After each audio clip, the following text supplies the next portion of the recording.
Queridos, a paz do Senhor, eu sou o pastor Anderson Silva. Sejam muito bem-vindos mais uma vez ao nosso Instituto Teológico Missionário Ômega. Nós estamos estudando sobre tipologia e trindade. Na aula passada, falamos sobre a definição de tipologia, a importância da tipologia, o objetivo da tipologia. Tratamos também sobre a tipologia do tabernáculo, apontando para Cristo. Deixamos claro o que é tipo e antítipo. Então, o tabernáculo é um tipo de Cristo, onde Cristo é um antítipo do tabernáculo. Falamos dentro desta tipologia do tabernáculo, na aula passada, sobre o átrio interior e o átrio exterior. Falamos sobre o portão, que era conhecido como o caminho, sobre as 4 cores do portão. Falamos também sobre o altar de holocaustos. Como nós já falamos, este é um assunto extremamente importante, interessante, é um assunto envolvente. Na aula de hoje nós daremos continuidade a esta tipologia do tabernáculo, fazendo o percurso por todo o tabernáculo. Estamos já quase saindo do pátio ou do átrio exterior para o átrio interior e depois falaremos ao final da aula também sobre uma correta visão trinitária. Então vamos adiante no nosso percurso no tabernáculo, falando sobre a tipologia do tabernáculo em relação a Cristo. Na aula passada, que foi a nossa primeira aula, encerramos justamente nesse slide, falando do altar de holocaustos. Holos mais kaustos, do grego, holos, que é inteiro, e kaustos, que é queimar. Isso quer dizer que holocaustos quer dizer queimar por inteiro. Mostramos que foi Deus quem acendeu fogo no altar de holocaustos, mas era o homem quem deveria manter o fogo aceso. E falamos que o altar de holocaustos tipifica a nossa vida toda, plenamente envolvida pela presença de Deus, plenamente consagrada a Deus e consagrada a Deus de forma ininterrupta, porque no altar de holocaustos o fogo não podia se apagar. Então já entramos no caminho, que é o portão do tabernáculo, e ao entrar no caminho somos confrontados com o altar de holocaustos, o lugar onde a carne morre, o lugar onde nós devemos matar a carne para que sejamos purificados pela palavra de Deus. E é justamente isso que nós iniciaremos agora, continuando este percurso do tabernáculo. A pia de bronze. A pia de bronze. Eu coloquei aqui que muitos não têm passado da entrada. Por quê?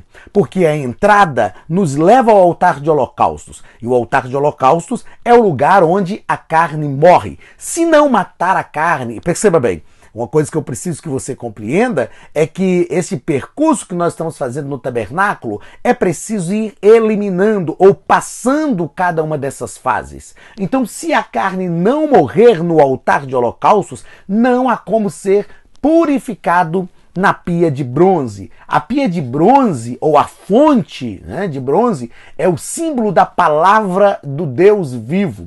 A palavra que nos dá poder, nos renova e nos preenche com a presença de Deus, o Deus Todo-Poderoso. A pia de bronze simboliza a palavra de Deus, onde somos limpos, onde somos purificados, onde somos lavados, onde somos confrontados com aquilo que nós somos e com aquilo que nós deveremos ser. Uma coisa é certa, já que nós falamos agora há pouco sobre matar a carne no altar do holocaustos, e sem matar esta carne não há como avançar para a pia de bronze, muitos não têm passado dessa entrada.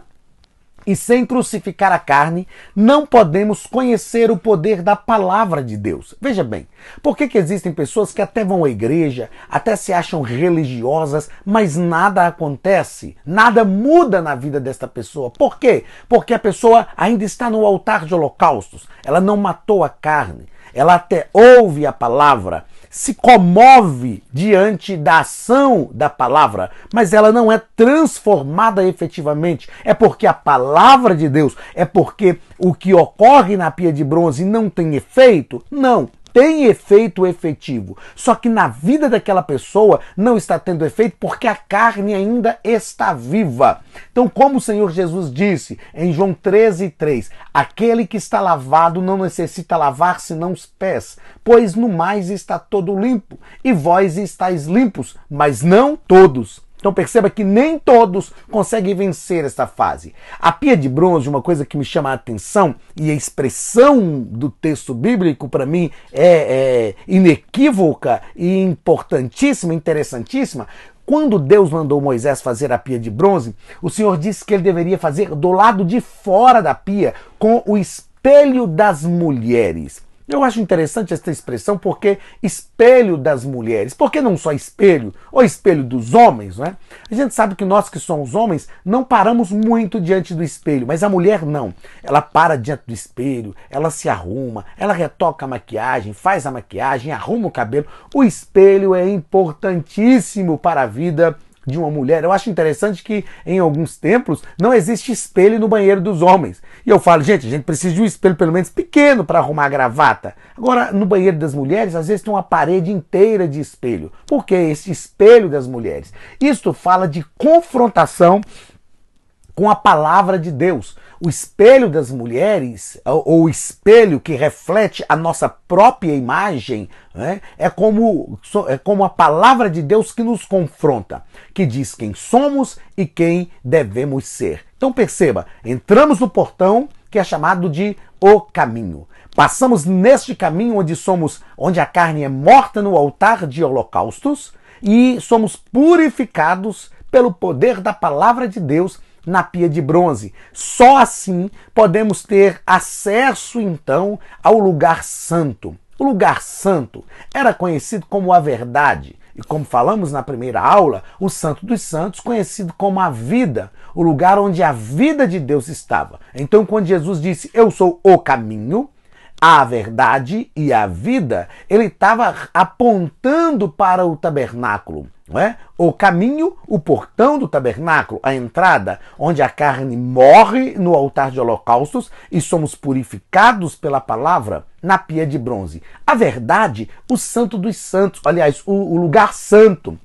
Por que o lugar santo era conhecido como judeu como a verdade? Porque ali no lugar santo, através dos móveis que ali estavam, algumas verdades sobre Deus eram descortinadas naquele lugar. E é isso que nós vamos fazer agora, entrar no lugar santo. Então perceba bem que o lugar santo, ou o átrio interior, era dividido em lugar santo e santo dos santos, como nós já falamos. Este é uma imagem, é lógico que é uma imagem ilustrativa do lugar santo. O lugar santo e o santo dos santos ficava debaixo desta tenda. Ficava debaixo desta tenda. Então, este é o lugar santo. Quando se entrava no lugar santo, havia ali, como eu disse, alguns móveis.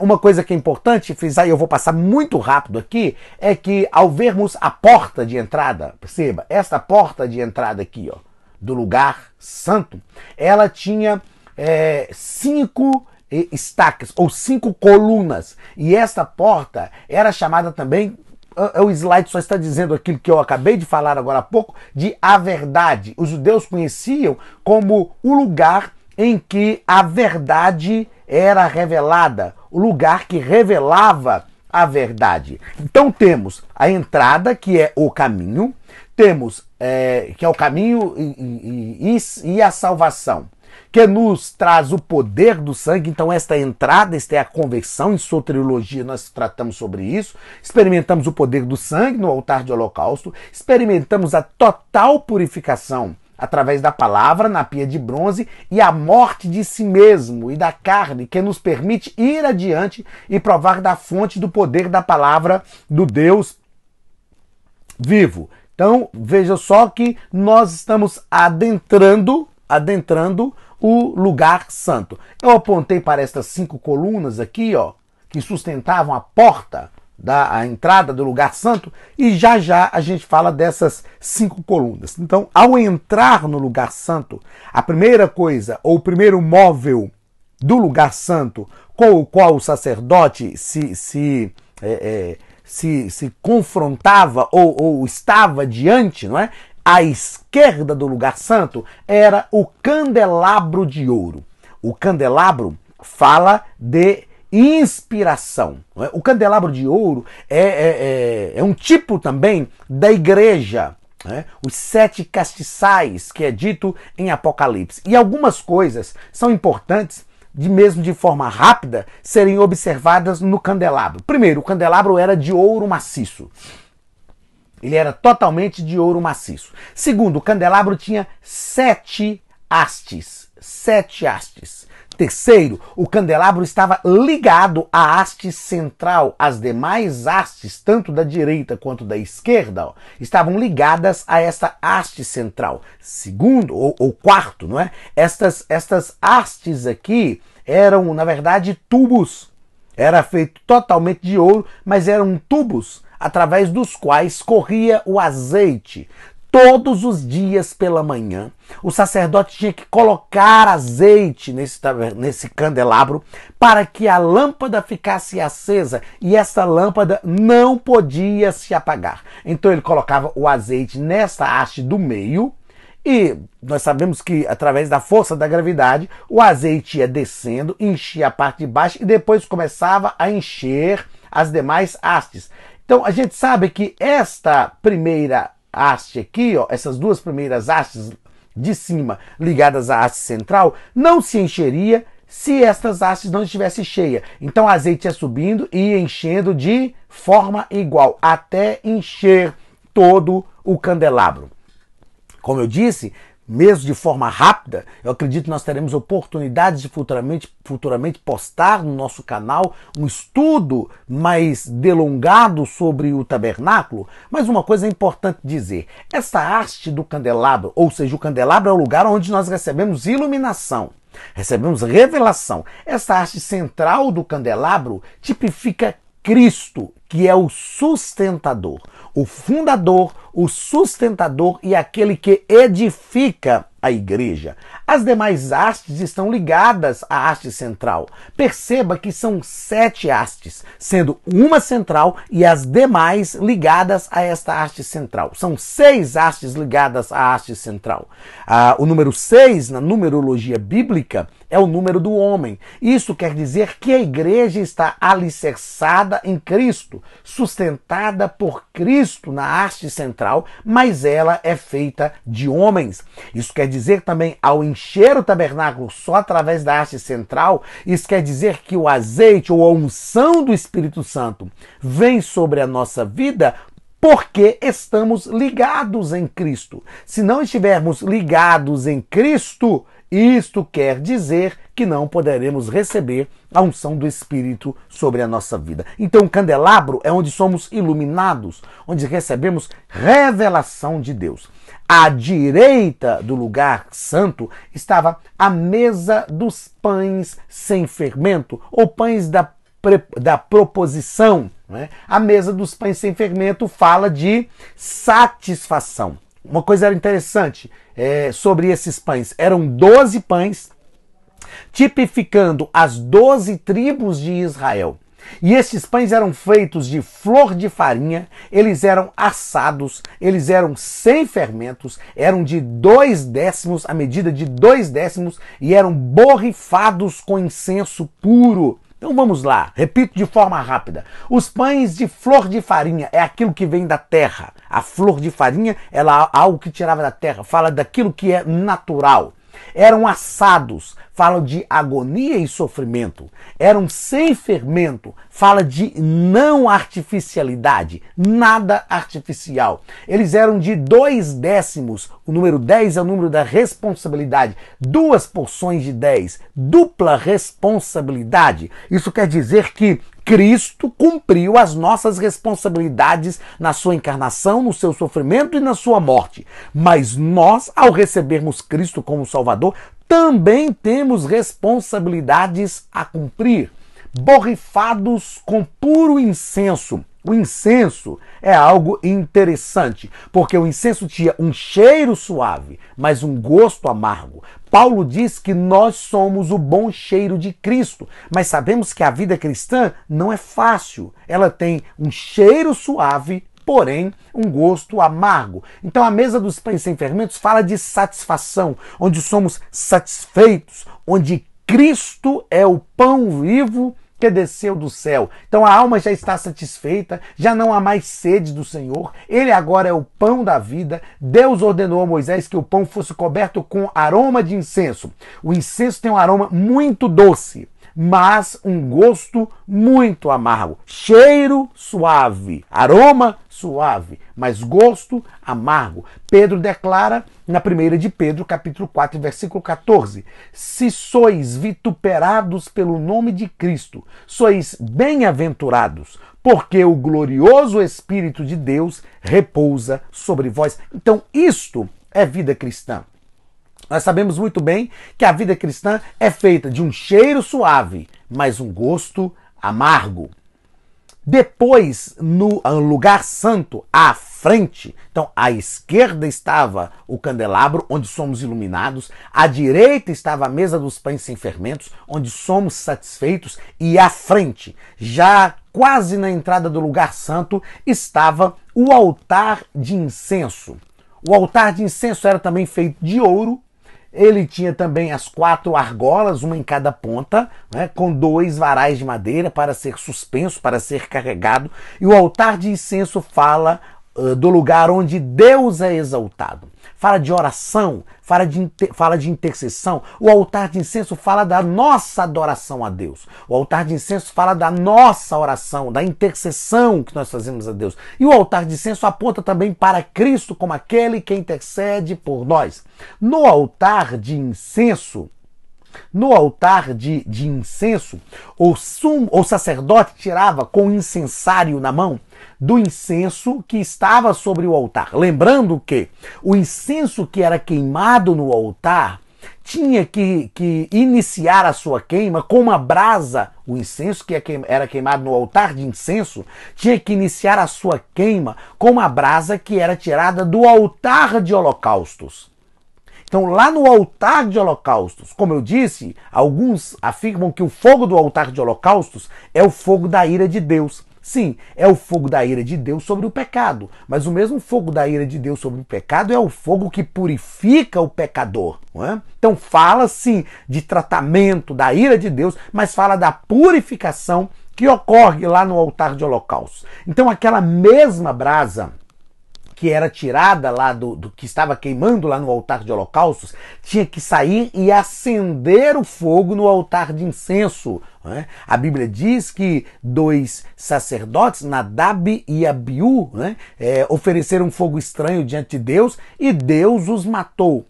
Não se sabe exatamente o que eles fizeram, mas esse fogo estranho que eles ofereceram diante de Deus foi justamente no altar de incenso. Aqui é o lugar onde o incenso era tirado do altar, colocado no incensário, e o sacerdote andava todos os cantos do lugar santo, balançando este incensário, fazendo com que esse cheiro suave do incenso purificasse e perfumasse todo aquele ambiente.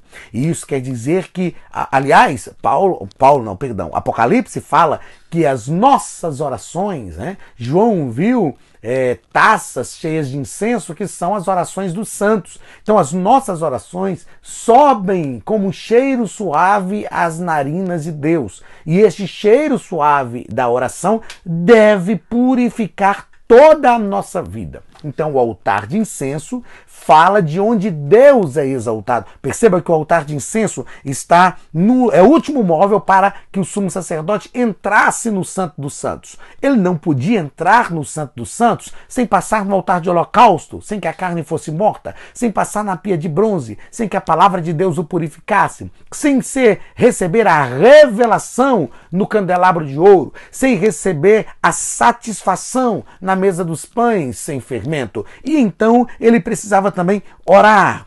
buscar a face do Deus de Israel. Ele precisava apresentar a Deus a sua oração, a sua intercessão. Ele precisava exaltar a Deus para só então entrar no Santo dos Santos e receber, ser envolvido pela presença da glória de Deus que estava naquele lugar. Como nós falamos, na entrada do lugar santo, que era conhecida como a verdade, havia 5 colunas que sustentavam esta entrada. Essas 5 colunas apontam para os 5 ministérios ou 5 funções da igreja. A Bíblia diz, Paulo escrevendo a carta aos Efésios, capítulo 4, versículo 11 a 16, ele diz assim: ele mesmo deu uns para apóstolos, outros para profetas, evangelistas, pastores e mestres, querendo o aperfeiçoamento dos santos, para que não sejamos mais meninos inconstantes, levados por vento de doutrina, antes cresçamos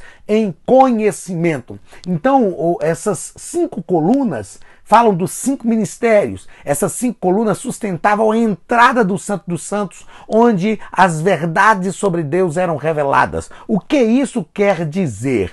Que nós, como líderes, como obreiros na casa de Deus, somos responsáveis por sustentar a verdade, a igreja, como sacerdócio do Deus Altíssimo. Aliás, a Bíblia nos diz que a igreja é a coluna e o baluarte da verdade. Então, essas verdades sobre Deus, quais eram as verdades sobre Deus que eram descortinadas no lugar santo e que devem ser sustentadas pela igreja, diga-se de passagem, pela liderança da igreja principalmente? Qual eram as 5 verdades? Que em Cristo o homem recebe iluminação, revelação através do candelabro. Em Cristo, o homem pode ser satisfeito através da mesa dos pães sem fermentos. E em Cristo nós temos condições, novamente, de adorar a Deus no altar de incenso. Partindo daqui, então, percebamos o seguinte: façamos um trajeto daquilo que nós já percorremos aqui nesse estudo tipológico do tabernáculo, apontando para a pessoa de Cristo. Entramos no portão, que é a salvação, a conversão. Entramos no caminho. Ao entrar no caminho, somos confrontados com o altar de holocausto, o lugar onde a carne morre. Depois que vencemos esta etapa, que a carne está morta, então chegamos à pia de bronze, que fala da palavra de Deus, o lugar onde somos santificados, purificados. Só então, agora lavados pela palavra, nós conseguimos receber a revelação verdadeira de Deus no candelabro de ouro. Somos satisfeitos, somos plenamente satisfeitos na mesa dos pães sem fermentos e adoramos a Deus, oramos, intercedemos a Deus, onde as nossas orações sobem como um cheiro suave diante de Deus no altar de incenso. Só assim, então, podemos adentrar o Santo dos Santos. O Santo dos Santos, ou lugar santíssimo, é o lugar onde a glória de Deus se manifesta. Por que este lugar também aponta para Cristo? João, no evangelho que leva o seu nome, né? No evangelho escrito por João, no capítulo 1, versículo 14, ele diz assim: o verbo se encarnou e habitou entre nós, e vimos a sua glória como a glória do unigênito de Deus. Então, Santo dos Santos, onde a glória de Deus se manifestava, era um tipo da glória, da plenitude da glória de Deus na humanidade sobre Cristo na sua encarnação. No lugar, no Santo dos Santos, aliás, estava a Arca da Aliança. A Arca da Aliança era feita de ouro, feita de madeira de acácia, revestida de ouro por dentro e por fora. Haviam 4 argolas também, uma em cada lado, 2 arais para levantar a Arca da Aliança. Sobre a Arca da Aliança estava o propiciatório, que era de ouro maciço, era como uma tampa da Arca da Aliança de ouro maciço, e sobre ela haviam 2 querubins. Dentro da Arca da Aliança havia um vaso de ouro com um pouco de maná, havia a vara de Arão florescida e havia também as 2 tábuas da lei. Percebamos o seguinte: a Arca da Aliança, como eu acredito que todos nós sabemos, era o sinal da presença de Deus no meio do povo. A Arca da Aliança era feita de madeira, de acácia, porque a Arca da Aliança representa Cristo e ela tipifica também o ser humano. Ela representa Cristo encarnado, porque era de madeira, e madeira na Bíblia fala de humanidade. Revestida de ouro por dentro e por fora, porque isso fala da divindade de Cristo. Ele não deixou de ser Deus. E isso fala também do ser humano revestido homem, revestido de ouro por dentro e por fora, do ser humano revestido da glória de Deus por dentro e por fora. O vaso de ouro com um pouco de maná na Arca da Aliança fala da provisão de Deus para a nossa vida. A vara de Arão florescida fala de Jesus Cristo ressuscitado, mas fala também de um ministério frutífero. As duas tábuas da lei falam da vontade de Deus expressa para a nossa vida. Então a Arca da Aliança era o lugar, a glória de Deus se manifestava sobre a Arca da Aliança. Como eu disse, na Arca da Aliança, ou sobre a Arca da Aliança, estava o propiciatório. O que é propiciar? É fazer, tornar favorável. É propiciar, tornar algo favorável para alguma pessoa. Ok? Então Cristo está no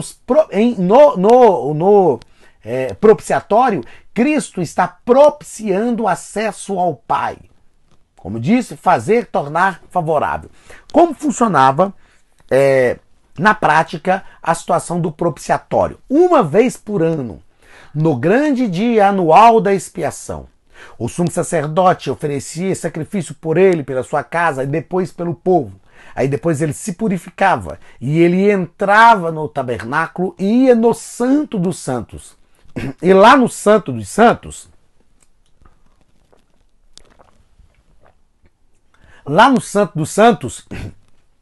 ele pegava o sangue do cordeiro imolado e derramava sobre o propiciatório. Ele derramava sobre o propiciatório, entre os dois querubins, sobre o propiciatório. Qual é a ideia prática disso aqui? A ideia prática é que esses querubins representam a ira de Deus, ou seja, Deus olha para a humanidade sempre irado por causa do pecado.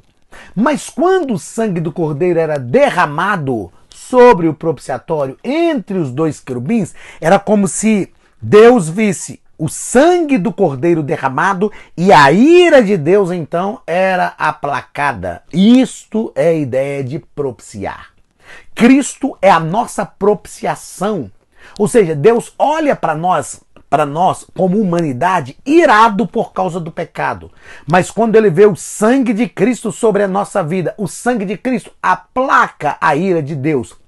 Nós temos o favor de Deus que vem até nós. E então podemos chegar diante de Deus. Isto é propiciar. Então, mais do que, talvez, de forma mais ampla do que qualquer outra coisa, o propiciatório tipifica o próprio Cristo. Porque o propiciatório era feito de ouro e não de madeira de acácia e revestido de ouro como a Arca da Aliança? Porque o propiciatório era totalmente de ouro maciço? Porque isso aqui tipifica a glória de Deus e a divindade de Cristo. E isso está mostrando que só Deus pode propiciar o caminho para Ele mesmo, a fim de que a humanidade se achegue a Ele. A Arca da Aliança era de madeira de acácia, revestida de ouro por dentro e por fora. O propiciatório não. A Arca da Aliança tipificava a humanidade de Cristo e a sua divindade, a união hipostática de Cristo, né? A dupla natureza de Cristo. Dupla natureza é uma forma mais didática, mais pedagógica. Nós já ministramos aqui Cristologia e falamos que Cristo tem uma natureza só, humano-divina. Então a Arca da Aliança, feita de madeira de acácia, revestida de ouro por dentro e por fora, fala da natureza humano-divina de Cristo.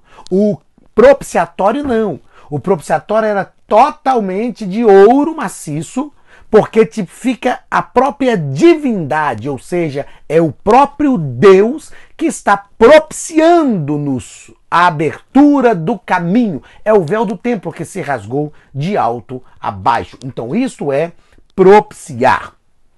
No propiciatório, como eu disse, estavam os dois querubins, falam do juízo, né? Todavia da sua misericórdia em favor de seus filhos, haja vista o sangue que era aspergido em frente a eles, e ao verem o sangue, aplacava a ira de Deus. É o que nós já tratamos aqui.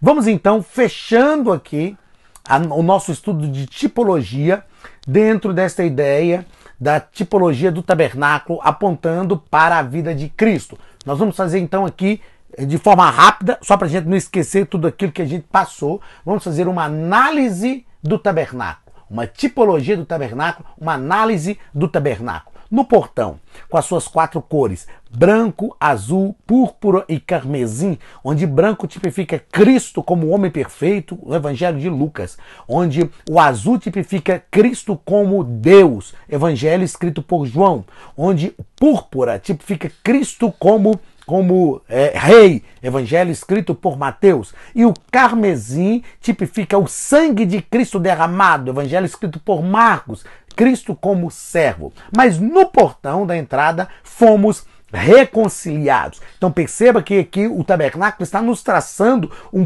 plano salvífico, que é todo o objetivo de Deus na Bíblia Sagrada. Então no portão fomos reconciliados no altar de holocaustos, onde a carne é queimada, onde a carne morre, onde o fogo não pode apagar. No altar de sacrifício fomos redimidos. Na pia de bronze ou na fonte fomos santificados pela palavra de Deus, limpos, lavados. Lembre-se do que João disse na sua primeira epístola, capítulo 1, versículo 7. Se andarmos na luz, como ele na luz está, temos comunhão uns com os outros, e o sangue de Jesus Cristo, seu Filho, nos purifica de todo pecado. No candelabro fomos iluminados. Recebemos revelação. Na mesa dos pães fomos satisfeitos. Cristo é o pão vivo que desceu do céu. No altar de incenso o exaltamos. É o lugar onde nós oramos, adoramos a Deus. E no lugar santo, ou no lugar santíssimo, o tocamos. Eu acho interessante que no Santo dos Santos, a única coisa que se fazia em todo o percurso do tabernáculo, os sacerdotes tinham que fazer alguma coisa. No Santo dos Santos, a única coisa que o sumo sacerdote fazia era derramar o sangue do cordeiro. Ele não fazia mais nada. Ele ficava ali envolvido. Ele derramava o sangue do cordeiro e ficava ali envolvido pela glória de Deus. Então, no Santo dos Santos é o lugar onde o tocamos, onde experimentamos. Hoje, no Santo dos Santos, nós não entregamos mais o sangue. Não derramamos mais o sangue, porque o sangue de Cristo, como diz o escritor aos Hebreus, foi derramado de uma vez por todas para a glória do nome de Jesus. Então, no Santo dos Santos, nós só o tocamos, o experimentamos. O escritor aos Hebreus diz que nós podemos entrar com inteira liberdade e plena certeza de fé, porque o sangue de Cristo já foi derramado de uma vez por todas. Isso quer dizer que hoje nós adentramos o Santo dos Santos, mas não precisamos fazer mais nada. Nós entramos no portão, nós matamos a carne, somos purificados pela palavra, nós recebemos revelação, recebemos satisfação, nós o adoramos. Então, quando nós o adoramos no altar de incenso, nós adentramos o Santo dos Santos, sem precisar derramar o sangue, porque o sangue de Cristo já foi derramado por nós. E agora, no Santo dos Santos, nós tocamos Deus, sentimos Deus, somos envolvidos pela sua presença. Glórias a Jesus! Que você possa adentrar o Santo dos Santos continuamente e sentir esta presença, sentir esta graça, ser envolvido, ser tocado pela presença de Deus. Então, se a glória de Deus se manifestou a Israel no tabernáculo, que só tinha a sombra, isso aqui para Israel, ó, era só a sombra. Israel só tinha uma sombra, isso era uma figura. Por isso nós estamos estudando isso aqui, o tabernáculo, dentro desta tipologia. Então, se a glória de Deus se manifestou a Israel no tabernáculo, que só tinha a sombra, muito mais se manifestará a nós que temos a substância. Aí é o capítulo 12. Portanto, nós que estamos rodeados por uma tão grande nuvem de testemunhas, que são os heróis da fé, deixemos todo o embaraço e o pecado que tão de perto nos rodeia, e corramos com paciência a carreira que nos está proposta, olhando para Jesus, autor e consumador da nossa fé. Nós já alcançamos a salvação. Israel tinha só a sombra, nós temos a substância. E por fim, se a glória se Israel, que só tinha a sombra, experimentou a proteção da nuvem e o poder do fogo, muito mais experimentaremos nós que temos a substância. Muito mais experimentaremos nós que temos a substância. Queridos, o estudo de tipologia é magnífico. E falar aqui sobre o tabernáculo, estudar sobre o tabernáculo é algo fenomenal. Eu te sugiro que estude mais, pesquise mais sobre o tabernáculo. Se você estudar outros detalhes, se você estudar sobre as vestes sacerdotais, as vestes sumos sacerdotais, você vai compreender a grandeza e a preciosidade do tabernáculo. Tá ok? Como eu disse, a nossa disciplina, como você já sabe desde a aula passada, a nossa disciplina de tipologia e trindade. Nós dedicamos um tempo muito maior à tipologia, porque o assunto é muito mais vasto e nós queríamos realmente trazer isso de forma bem prática, como eu acredito que você percebeu que nós fizemos aqui. Vamos, nesses minutos finais da aula, tratar sobre a trindade. Nós sabemos que a Bíblia não traz esse nome. Em lugar nenhum da Bíblia, a não ser na capa da Bíblia, se você escrever, ou em alguma folha que você escrever, brincadeira, mas é só para você compreender que em lugar nenhum da Bíblia nós encontramos o termo trindade. Porém, nós encontramos diversas indicações na Bíblia que confirmam sobre a trindade ou a triunidade divina. Esses textos partem desde Gênesis, quando Deus disse assim: façamos o homem conforme a nossa imagem e conforme a nossa semelhança. Então nós percebemos ali que Deus está fazendo. O escritor de Gênesis, Moisés, diz assim: e criou Deus o homem. A imagem de Deus o criou. Homem e mulher os criou. Homem e mulher. Mas quem está criando é um só Deus.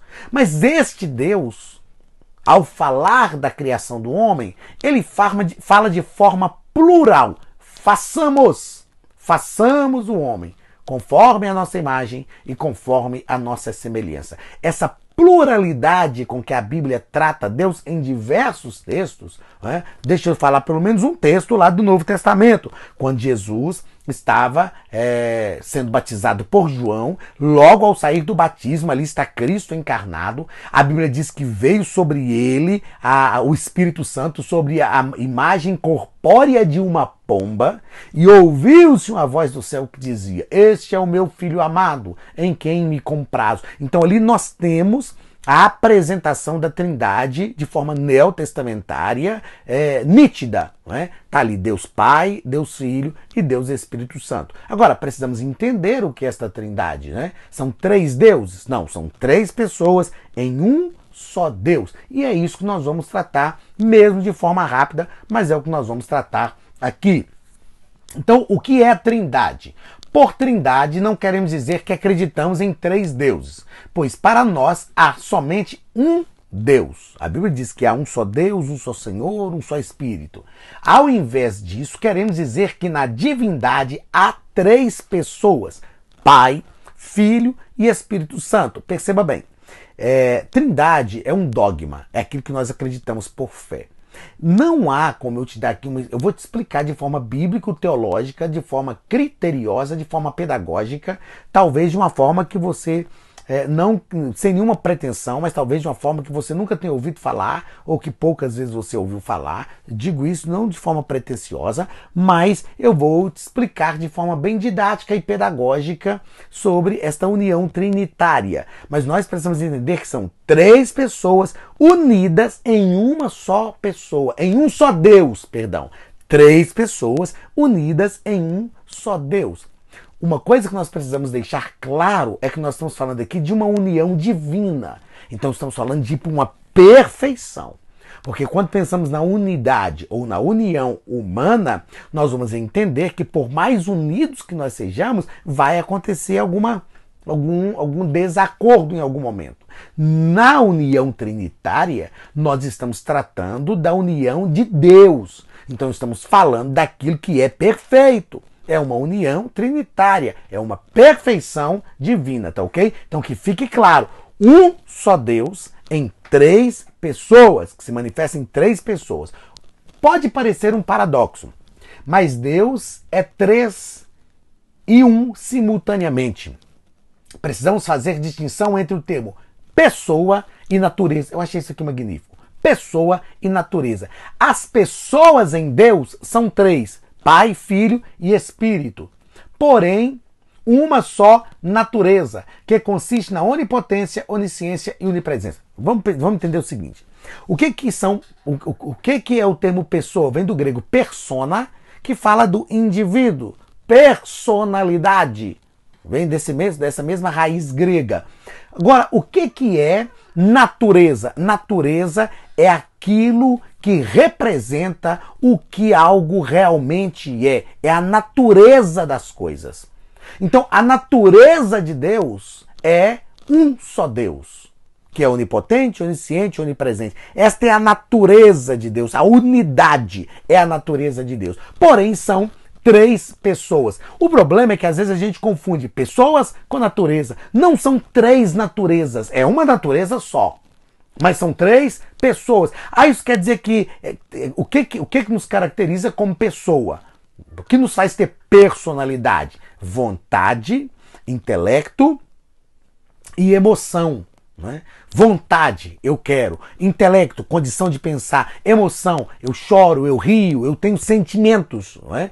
E quando nós pensamos em Deus, tanto o Pai, quanto o Filho, quanto o Espírito têm essa vontade, intelecto e emoção. Porém, eles estão unidos em uma só natureza. Ou seja, eles não pensam diferentes, porque a natureza é uma só. Eles não agem diferentes, um querendo fazer uma coisa e outro querendo fazer outra, porque a natureza é uma só. Eles não têm visões diferentes, porque a natureza é uma só. Mas são três pessoas. E uma coisa que nós precisamos entender, e vamos falar já já aqui, mostrar aqui no slide. Deus é trinitário e sempre age trinitariamente. O Pai nunca está agindo sozinho, o Filho nunca está agindo sozinho, o Espírito nunca está agindo sozinho. Deus está sempre agindo de forma trinitária. Então, eu acredito que esse slide ficou claro em relação à diferença de pessoa e natureza.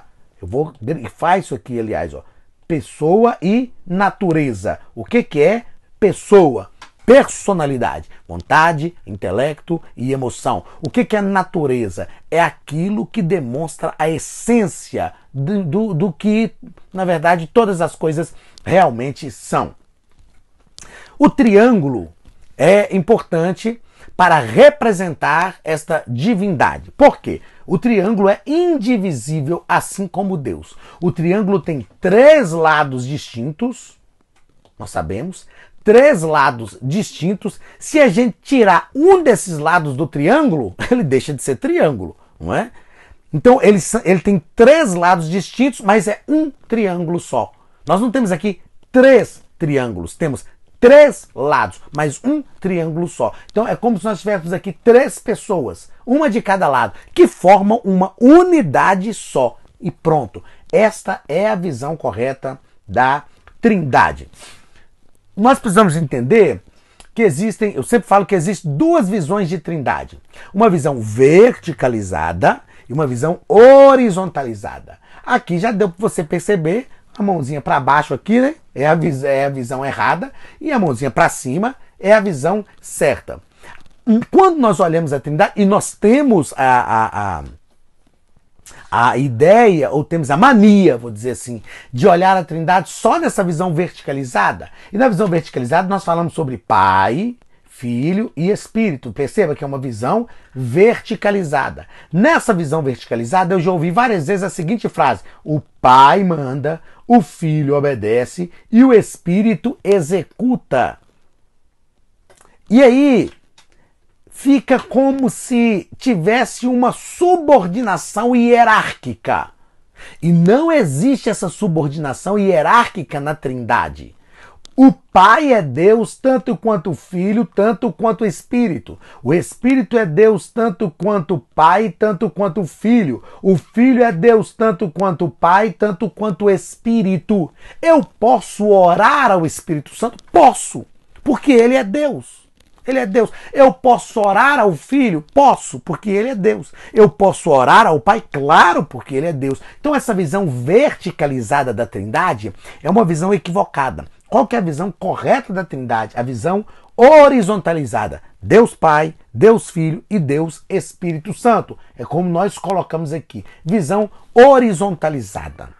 É claro que nós vamos perceber que em atitudes e em ações existem algumas diferenças.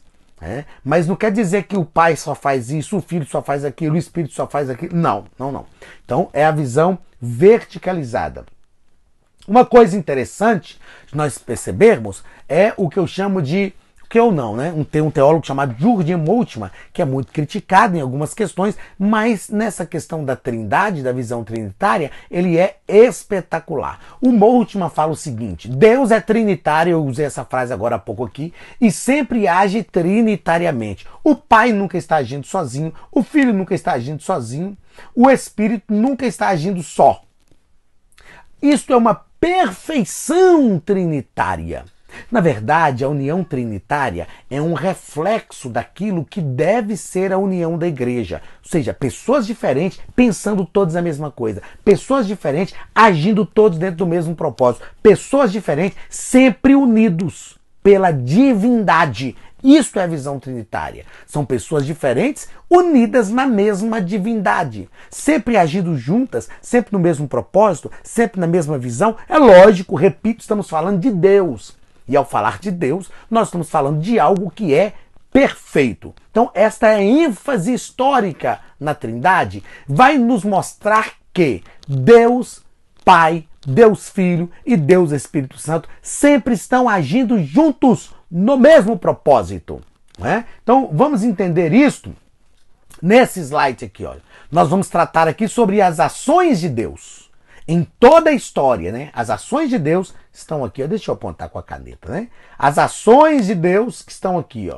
As ações de Deus no Antigo Testamento, as ações de Deus no Novo Testamento e as ações de Deus nos dias odiernos. O que eu chamo de dias odiernos? Odiernos é dias atuais, Nos dias atuais. Então vamos perceber. No Antigo Testamento, nós temos Deus Pai agindo? Claro, com certeza. No Antigo Testamento, nós temos o Filho agindo? Também. Nós temos as teofanias, as epifanias, que são as prefigurações de Cristo no Antigo Testamento. E nós temos também no Antigo Testamento o Espírito Santo agindo? Sem dúvida. De forma restrita. Não de forma limitada, porque Deus não é limitado, mas de forma restrita. Nós sabemos no Antigo Testamento o Espírito se apossava das pessoas, elas faziam coisas magníficas e depois o Espírito deixava. Nós vemos diversas vezes no Antigo Testamento o texto dizendo assim: então o Espírito do Senhor se apossou dele, como no caso de Sansão, por exemplo. No Antigo Testamento, só para Davi, a Bíblia diz, só para Davi. A Bíblia diz que o Espírito do Senhor se apoderou dele, foi quando ele foi ungido por Samuel na casa do seu pai. O Espírito do Senhor se apoderou ou se apossou dele e nunca mais o deixou. Só para Davi a Bíblia diz isso no Antigo Testamento. Mas o Espírito estava agindo lá. No Novo Testamento, Deus Pai está agindo? Claro, ele está ali no Novo Testamento, presente. Deus Filho está agindo encarnado.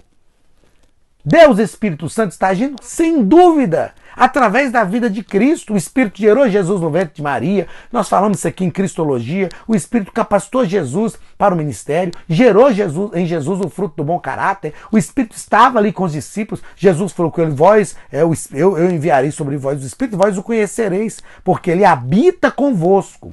Ele já estava habitando, mas através da vida de Cristo. Nos nossos dias, nos dias odiernos, o Pai está agindo? Sem dúvida nenhuma. Deus Pai está sempre presente. O Filho está agindo, estarei convosco todos os dias até a consumação dos séculos. Então o Filho está agindo? Com certeza. O Espírito está agindo? Vivemos a dispensação do Espírito. Então o Espírito também está agindo. O que nós aprendemos com essa ênfase histórica da Trindade? Para compreendermos que Deus é trinitário e sempre age trinitariamente, que o Pai nunca está agindo sozinho, nem o Filho, nem o Espírito, nunca está agindo só. Estão sempre agindo juntos. Aí nós vamos pensar então nessa ênfase histórica da Trindade, da seguinte maneira.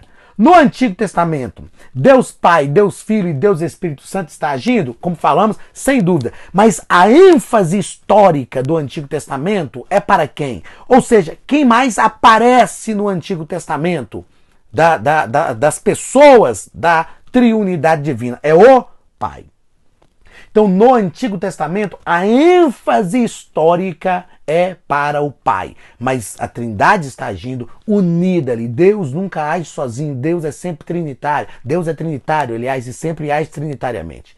Nos dias do Novo Testamento, quando Jesus estava encarnado, o Pai, o Filho e o Espírito estavam agindo, estavam. Mas a ênfase histórica é para quem? Para o Filho. O Filho está ali, encarnado. Nos nossos dias que vivemos a dispensação do Espírito, Deus Pai, Deus Filho e Deus Espírito está agindo? Sem dúvida, mas a ênfase histórica é para o Espírito. Então o que nós aprendemos aqui, eu acredito que isso, aqui nós encerramos, o que nós aprendemos aqui é que a Trindade fala de uma só natureza, Deus. Três pessoas, Pai, Filho e Espírito Santo. Cada uma independente uma das outras, mas todas agindo em uma só natureza. Então Deus tem uma só natureza, mas é composto de três pessoas. Eu acredito que esta visão aqui, é a visão que mais nos facilita esta compreensão, porque é realmente algo lógico, pela lógica humana, difícil de compreender. Mas esta visão facilita a nossa compreensão verdadeira, não é? A visão de que o Antigo Testamento está agindo tanto Deus Pai quanto Deus Filho e Deus Espírito Santo. No Novo Testamento, Deus Pai, Deus Filho e Deus Espírito Santo. Nos nossos dias, nos dias odiernos, Deus Pai, Deus Filho e Deus Espírito Santo. Mas no Antigo Testamento, a ênfase histórica da Trindade é para o Pai. No Novo Testamento, a ênfase histórica da Trindade é para o Filho, e nos dias odiernos, nos nossos dias, a ênfase histórica é para o Espírito. Mas a Trindade, a Triunidade está agindo por nós, em nós e através de nós. Tá bom? Meus queridos, chegamos ao final da nossa aula. Esta segunda aula foi uma aula um pouquinho mais extensa, né? Vai dar aí quase 13 minutos a mais. Mas o assunto extremamente vasto.